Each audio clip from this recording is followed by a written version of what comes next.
Moshi Moshi Mina, welcome back to my YouTube channel. Yay!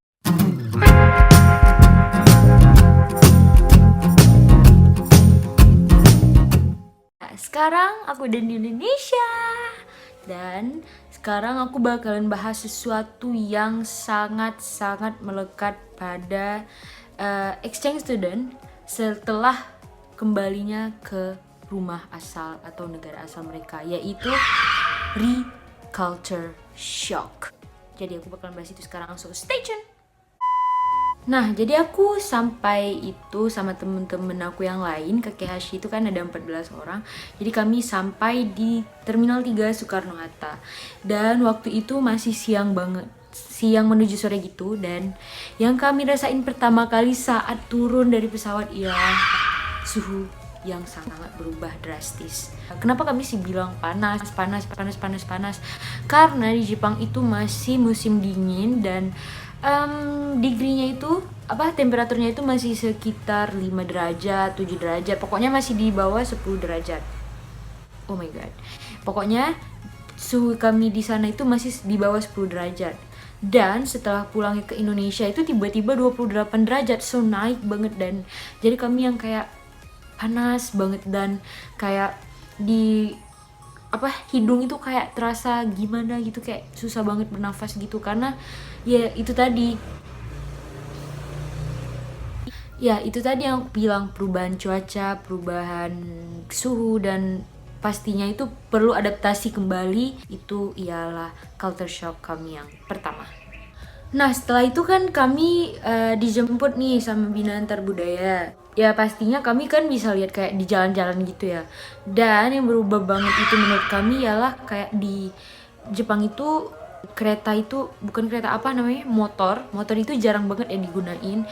Jadi ketika kami lihat motor di Jakarta yang banyak banget itu, ya kayak menurut kami tuh kayak aneh aja gitu, kayak perlu penyesuaian kembali dengan macetnya. Dan begitulah teman-teman, karena kita belum terbiasa menggunakan kendaraan umum, jadi kayak kami tuh perlu penyesuaian kembali. Culture shock ketiga yang berhubungan dengan yang tadi ialah kalau di Indonesia itu kan kita menggunakan Gojek, terus Grab, terus Uber dan lain sebagainya. Tapi kalau di sana itu menggunakan kendaraan umum, karena di Indonesia ini transportasi umum itu belum terlalu efektif. Dan kayak kalau di Jepang itu misalnya kita pakai Google Maps nih, kayak misalnya kita itu bisa milih kita itu mau pakai train atau bus, dan misalnya di bus nih emang udah ada jadwal waktu-waktunya, itu emang udah pasti dan kayak memang tepat waktu banget. Tapi kalau misalnya kayak di Indonesia ini kan kita perlu kayak waktunya itu kadang-kadang nggak on time. Tapi kalau di Indonesia ini efektifnya itu penggunaan ojek online. Menurut aku pribadi ya, ini lebih efektif karena kita itu kayak tinggal pesan terus dia datang.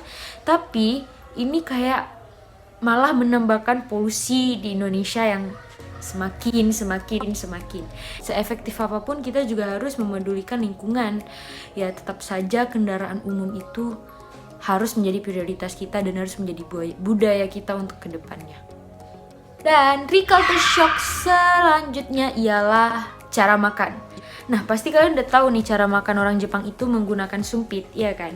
Ya, jadi kalau di Indonesia ini kan kebanyakan kita menggunakan tangan kanan dan menggunakan sendok atau garpu. Tapi yang paling sering kan pakai tangan kanan nih.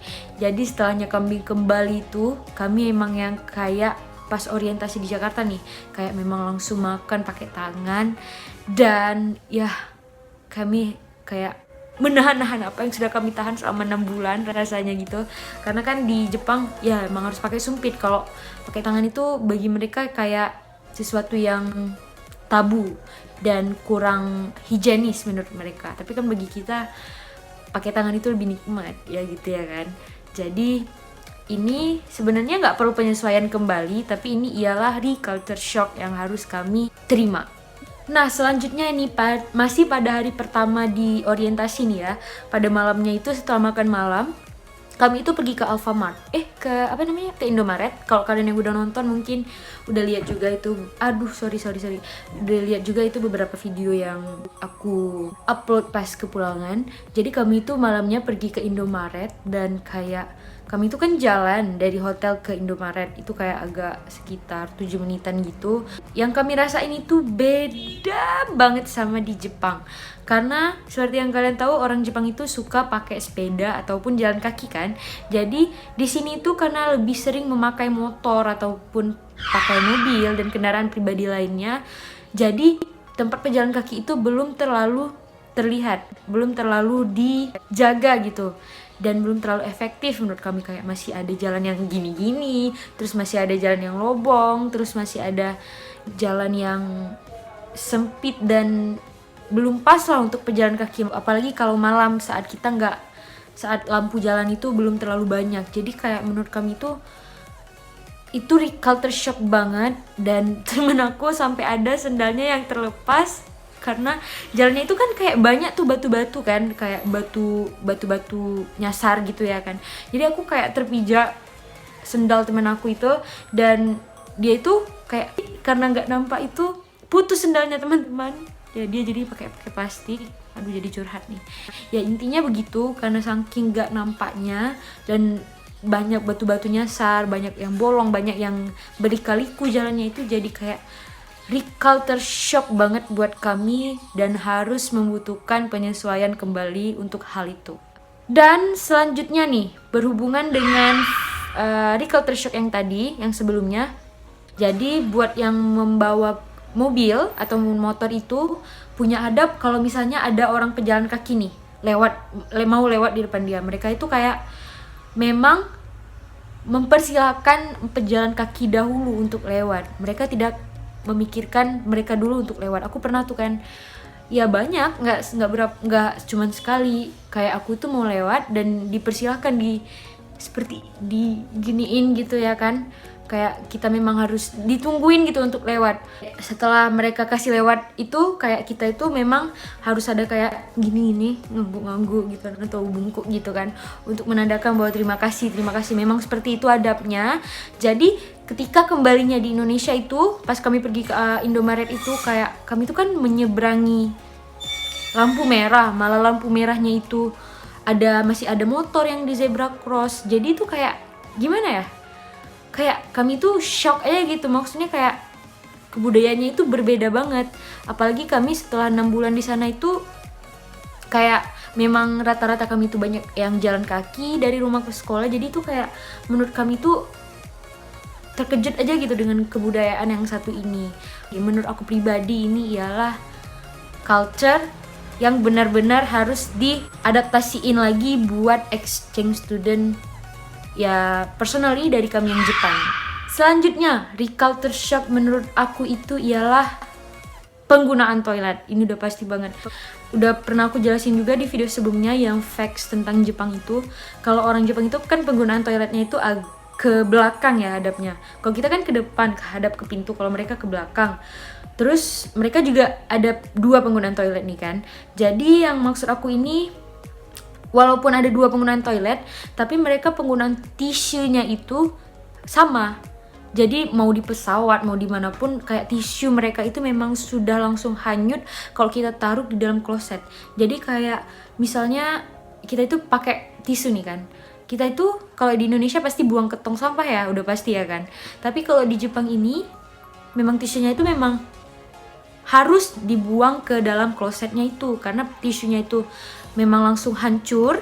Dan mereka itu kayak mau mengurangi limbah penggunaan tisu toilet gitu.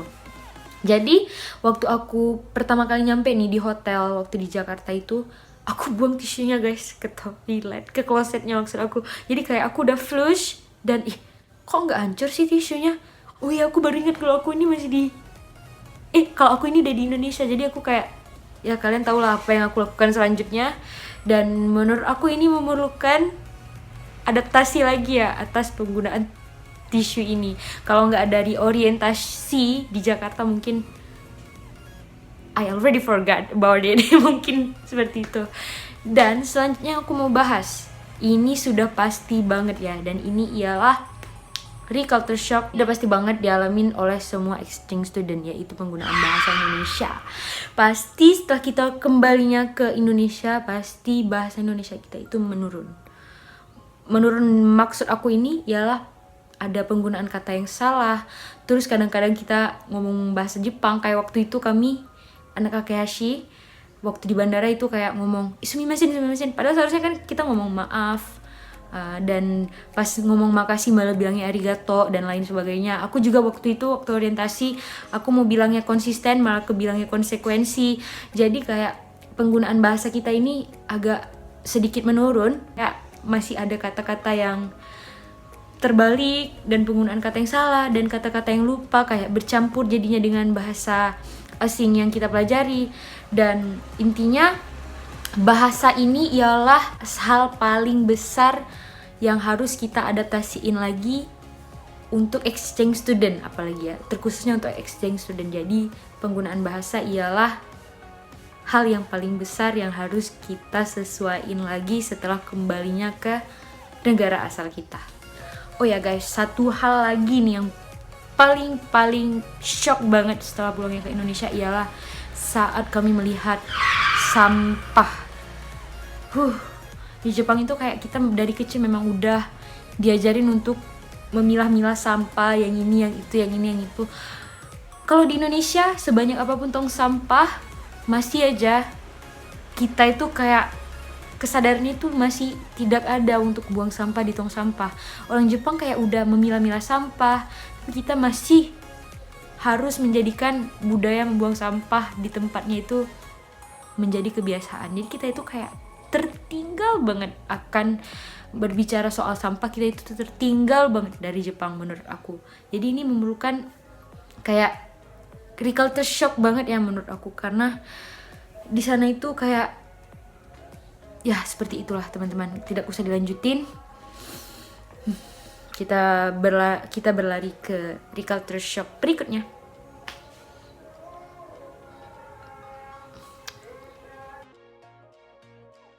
Ya, yang terakhir nih udah pasti soal makanan. Kita juga perlu culture shock makanan.